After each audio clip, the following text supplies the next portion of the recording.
isn't it? So, this pen was gifted by Babuji yesterday to write something. So, I thought of writing because I have some habit of writing diary every day. So, yesterday night I was writing, and in order to write, I the top was removed, and I wrote. But when I started to finish my writing, I just want to put back my pen stop, but it was disappeared. Then I thought, why I am not able to put back this stop to the pen? Then I called Babuji. Then Babuji told me, Father Ji, you wrote everything, but something that is very important, you forgot to write. That is the reason why this top is not able to put back. Then I asked what I forgot to write. Then he told me one word. And that word I wrote in my diary, and when I took back, I got the top and I finished my writing. And what is the word that I wrote in my diary? Because Babuji gifted me a pen, but I forgot to tell him, or I forgot to write one word, that is thank you. Dear friends, today we see in the gospel of gratitude. 10 lepers came in front of Jesus, and you should know what is the situation that time, or the attitude towards a leper. Today we have AIDS patients, and we have some fear. If I go to some AIDS patient, we may get that disease. Because of that, we keep a big distance when we see such a people. So that was the same case when we think about lepers during Jesus' time. They kept always 7 feet distance from these people, and they were not able to get into their own house. They have to live somewhere else alone, or with some other lepers. They have to live their life, and they have to cover their face, and they have to proclaim while they are coming, or they have to use some kind of bell in order to give some indication that one leper is coming, or he has to proclaim in loud voice, I am unholy, unholy, unholy. And even after, if he is getting cured, after that also, he has to undergo a lot of tests by priest of that time, temple priest, Jerusalem temple priest, and they have to prove that this person is cured. Then only this person is able to get into his home. That was the situation. So here, when we read, it is written, Jesus was passing along between Samaria and Galilee. And what is the speciality of these two towns? Samaria, you know, it is a town of Gentile people, Samaritans. They were very contradictory each other. They stand against us Jews. And the Galilee, the main population of this place, or the Galilee, was Jewish people.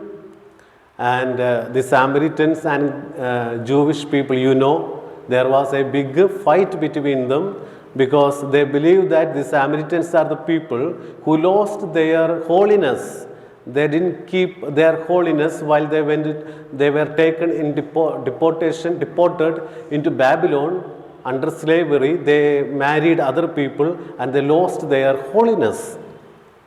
So there were a big rivalry were going on in between these two people. Dear friends, but today when we read, these lepers, where they stand, that is the question. Samaritans were living in Samaria, Jewish people were living in Galilee, but they stand in between.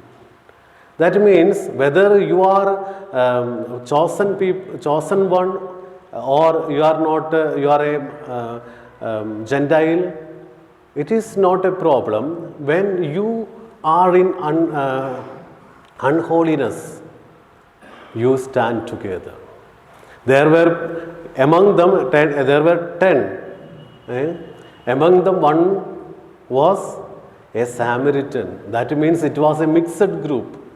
When they became lepers, they were unholy and they stand together. So in order to do some unholy things, whether you are a Christian, whether you are a Hindu, whether you are a Muslim, in order to do unholy things, we stand together. We stand together. The second message is that we stand for unholy things to do unholy things, we stand together. In order to do holy things, we may not stand. And they were standing there. And what happened? Jesus was passing.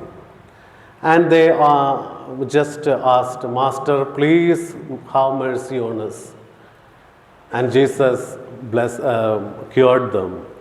They understood they are cured. But only one person came back, and he was a Samaritan. He was a Samaritan.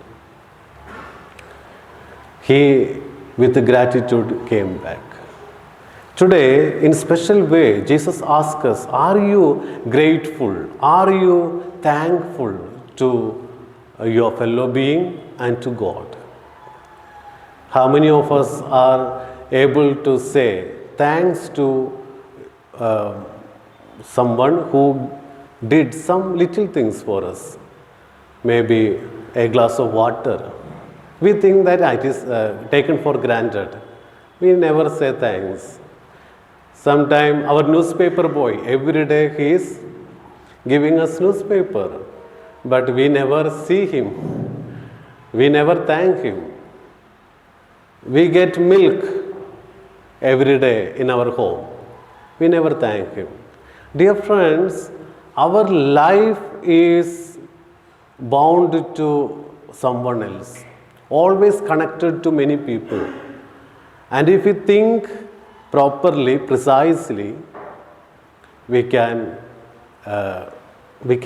end our one day without writing thanks to this person, that person. We cannot end. That is the reason why that top was not coming, because there is some more things to write. Thank you. This person came in my life today. He helped me. Thank you. Thank you. Thank you. And in my childhood, my parents taught me from the very childhood onwards, they told me, you have to tell thanks. If you get a chocolate, you have to say thanks. So we had that habit from the very childhood. Today, we are living in a very fast world, and sometimes I feel even if we get a lot of big things, also we are not ready to say these two words, utter these two words, thank you. Winston Churchill was preaching one day, and he said one story. There was a big waterfall. One child accidentally fall into that waterfall. Then one person, with all risk, he rescued that child. So everyone clapped, and everyone went into their home. Next day morning, the mother of that child came to the person's house, and she asked, "Are you the one who rescued my child?" Then that person said, "Yes, I am the one." Then suddenly this mother asked, "Where is the cap of my child?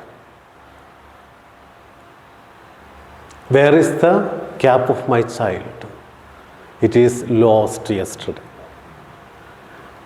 Dear friends, we are not ready to thank one person for doing good things in his life, but we are just pinpointing the things what we lost. It is not necessary that person should rescue the child, but he rescued the child with all risk. But mother is very anxious about the cap he lost. Not, okay, cap lost, but the child's life saved. That is not considered. We are living in such a world where people never think about thanks or gratitude, but they always pinpoint the demerits of the people. So today onwards, let us try to be more grateful or more thankful to our fellow being and also to God. Sometimes we may think that, for what I have to thank God? You just think about that breath that is going in and coming out. If God think, okay, enough, please stop that breath, what will be the condition? We are no more alive. We dead. So some things we take as taken for granted. It is okay. Our heart is beating, and it lose that beat. We are no more alive. So dear friends, let us try to be more grateful, to say thank you to everyone.